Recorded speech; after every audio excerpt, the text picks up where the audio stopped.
Have you ever dreamed of living the Wild West life with a small hint of purgatory?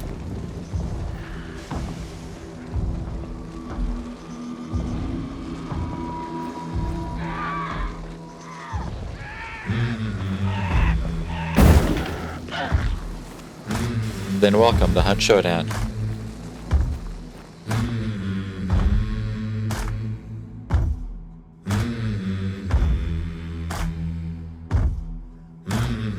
A game where you hunt people, monsters, wildlife, and most importantly, the elderly and the crippled.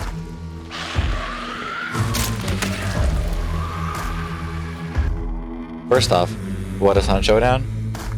It's a first-person shooter where up to 12 people are dropped in a large, malaria-ridden wasteland full of zombies and monsters to scavenge or complete contracts for experience and currency. You could be risky and go in the swamp alone, or play it safe and go with a partner or two. Your hunter only has one life, so if he or she dies, you have to start over, so be careful.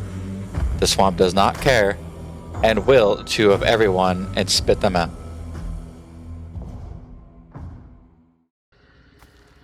Now I've been binging Hunt Showdown for a couple of weeks now. I figured I should make a video about it to convince you why you should also trudge the sludge of the bayou.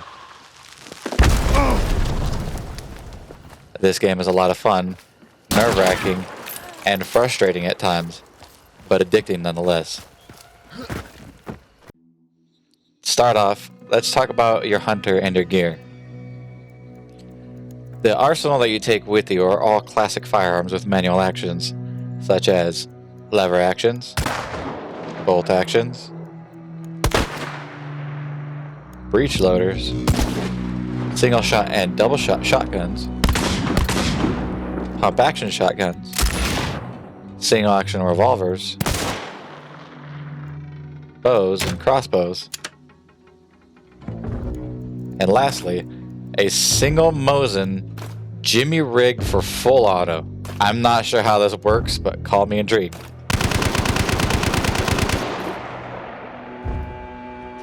The rest of your kit you take with you are up to 4 tools like knives, medkits, and traps, and 4 throwable items like firebombs, dynamite, and bug jars. Your hunter can also level up, which you can spend points on perks to help you survive and combat those around you. Perks are split up into 4 categories, like offense, defense, mobility, and utility. Offensive skills include things like fanning or staying in sights after shooting. Defensive skills are stuff like taking less damage from explosives or doubling how much life you gain from using medpacks. Mobility gives you skills that decrease fall damage or removes water movement penalties. And utility can give you the widest range of options for whatever playstyle you're going for. However, all these items cost in-game currency, which you get out in the swamp, and upgrade points you gain from leveling your hunter. If you die, you must buy them all again and level a new hunter from scratch. This game does not play around. However, this pain can be alleviated if you're playing with another person, because if you go down, your partner could potentially save you.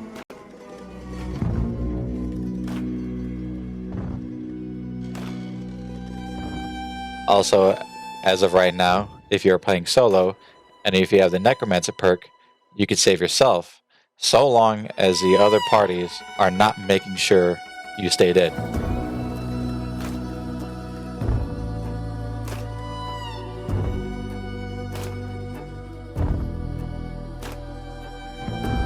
You can hire hunters either for free or at a price that comes with perks and equipment.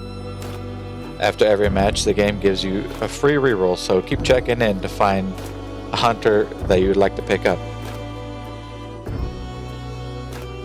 If you run low on cash, you can try your luck at Quick Play. Quick Play is essentially limbo. Everyone starts with random equipment in a last man standing / King of the Hill style match, where hunters fight for their very soul for a second chance.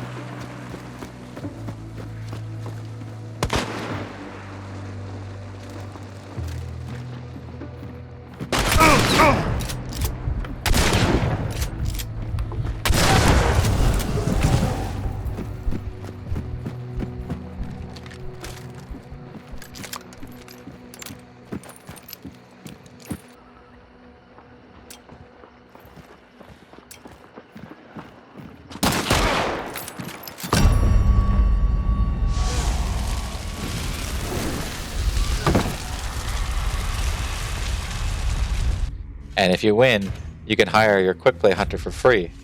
Depending on how well you did, they can come with plenty of upgrade points and equipment to get you going.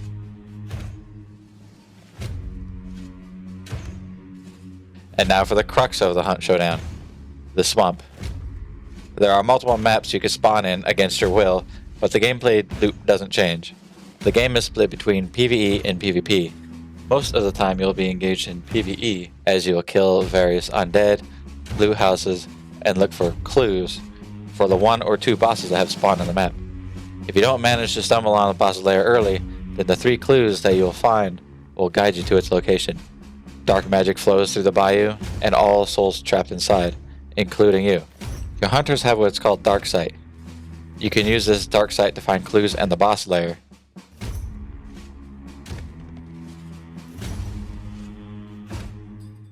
Also, depending on your perks, you can enhance your dark sight to spot things like traps or arrows, and even those who are inflicted with poison.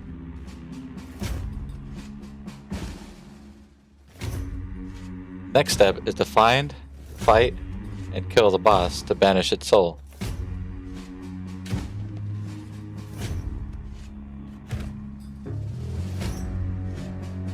Once the boss is banished, you can take the bounty and escape to one of the few extraction points to finish and complete the contract. These extraction points are random each time, like most things in the game, and they're the only way to leave the map and the game with your soul intact. If you do not leave the map via extraction point, you will lose your hunter. Afterwards, you'll see your match summary and be rewarded with all the things that you've done in that match and get your money and experience.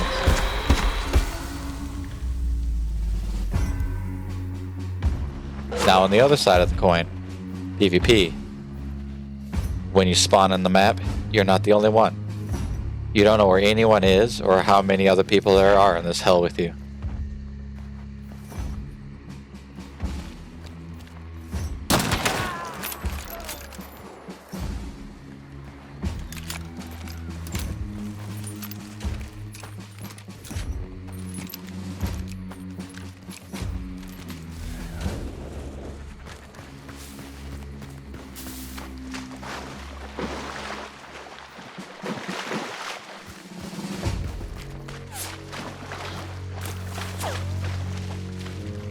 You are vulnerable.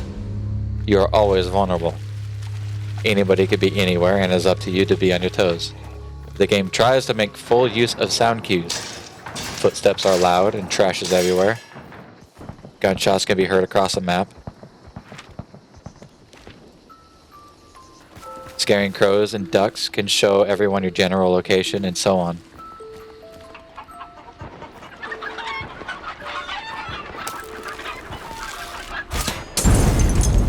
Stealth is the name of the game, as you don't want to draw unnecessary attention to yourself if you want to keep the playing field level.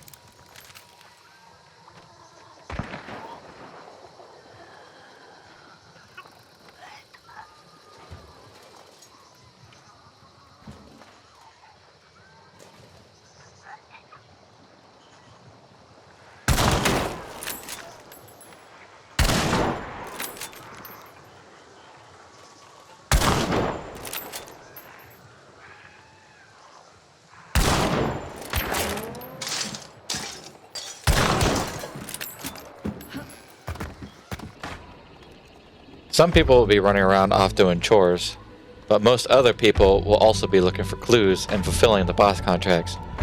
Sometimes people will beat you to the Banishing, but you can still get the bounty and get paid, but you'll lose out on the experience for the kill. When you kill the boss, it will tell everyone on the map where the boss died, so you could bet your ass there will be a high probability of other people making their way to the boss to secure the bounty for themselves. Or, for some, just to look for some action. It takes 5 minutes to banish the boss, so buckle up, buckaroo, and prepare to defend for your life. Encounters in this game are tense, as you have long period of times with no PvP action until everything hits the fan and now it's life and death, which dying means starting all over from scratch.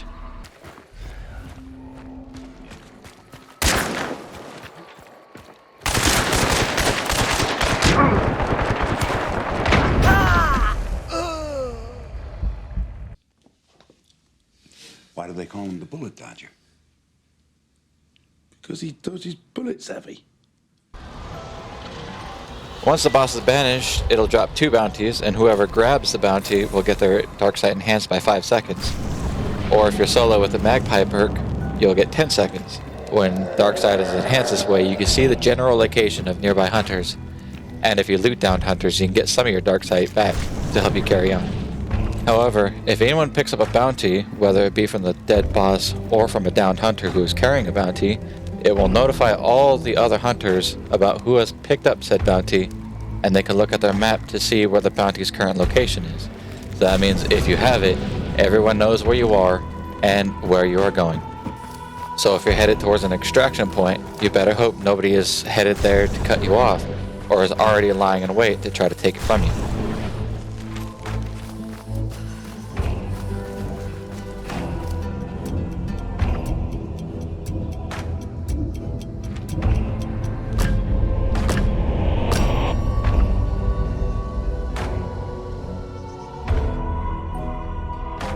And there you have it, life in the Outback.